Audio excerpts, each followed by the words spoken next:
Let me tell you a story. A few summers ago, I walked out to check on my squash patch, only to find a powdery white film spreading like wildfire across the leaves. Classic powdery mildew. My heart sank. I didn't want to reach for a harsh chemical, and I'd heard the tip: just use baking soda. So I tried it. And that's what sparked the journey you're about to hear. A few summers ago, I walked out to check on my squash patch, only to find a powdery white film spreading like wildfire across the leaves. Classic powdery mildew. My heart sank. I didn't want to reach for a harsh chemical, and I'd heard the tip: just use baking soda. So I tried it. Have you ever tried baking soda on your plants? Did it help or backfire? Let me know in the comments. I'd love to hear your experience because this is one of those garden myths that actually has some truth, but it depends how you use it. Now let's unpack what baking soda can really do for your plants, what it can't, and safer, more effective options for tackling fungal problems in your garden. The logic behind baking soda as a natural fungicide is simple.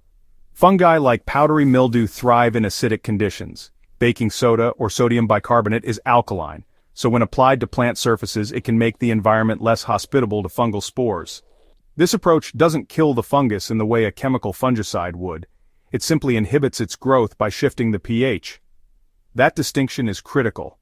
It's like putting the fungus on a diet instead of sending it packing. Here's what I found after multiple trials on cucurbits, tomatoes, and even roses. When baking soda is mixed properly, about 1 teaspoon per gallon of water, with a small amount of horticultural oil or dish soap as a spreader, it can help control early-stage powdery mildew.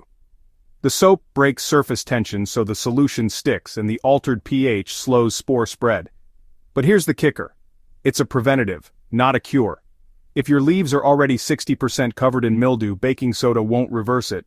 In fact, applying it heavily at that point can burn your plant tissue, especially in hot or sunny conditions. When used early, at the first sign of fungal blotches, I noticed a visible slowdown in spread after 2 or 3 applications spaced 5 days apart. On cucumber plants, this bought me enough time to harvest a full crop before removing the damaged vines. Now let's talk about the limits. Some blogs claim baking soda can cure all fungal issues. That's flat out wrong. It does not kill spores or treat root rot, rust, or black spot effectively. It's also not a pesticide or herbicide, despite the myth that sprinkling it on weeds will zap them. In practice, it's more likely to burn nearby grass or tender roots. One of the biggest risks is overuse. Sodium from repeated applications can accumulate in the soil and interfere with nutrient uptake. That means plants might end up yellowing or stunting, not from disease but from baking soda overdose. So if you've been spraying weekly for months thinking more is better, it's time to pause. You might be harming your soil without realizing it. If you're going to try it, here's how I've seen the best results. Mix 1 teaspoon of baking soda, 1 teaspoon of horticultural oil, or a mild liquid soap, and 1 gallon of water.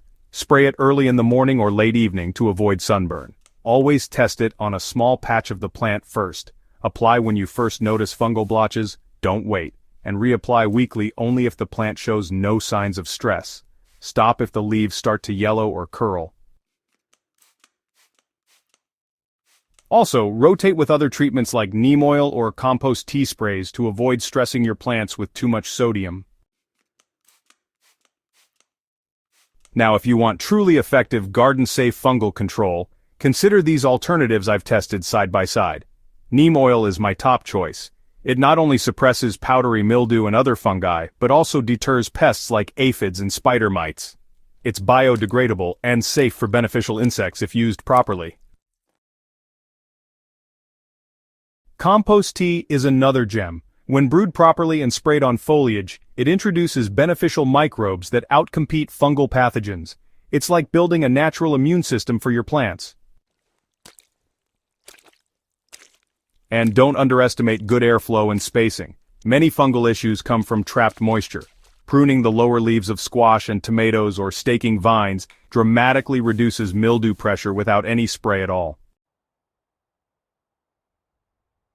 Let's zoom out for a second.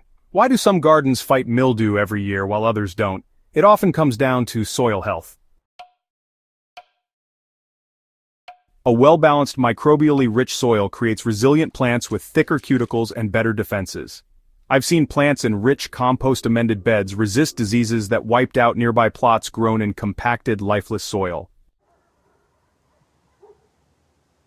That's why, the long-term answer to fungal issues isn't in your sprayer, it's in your compost pile.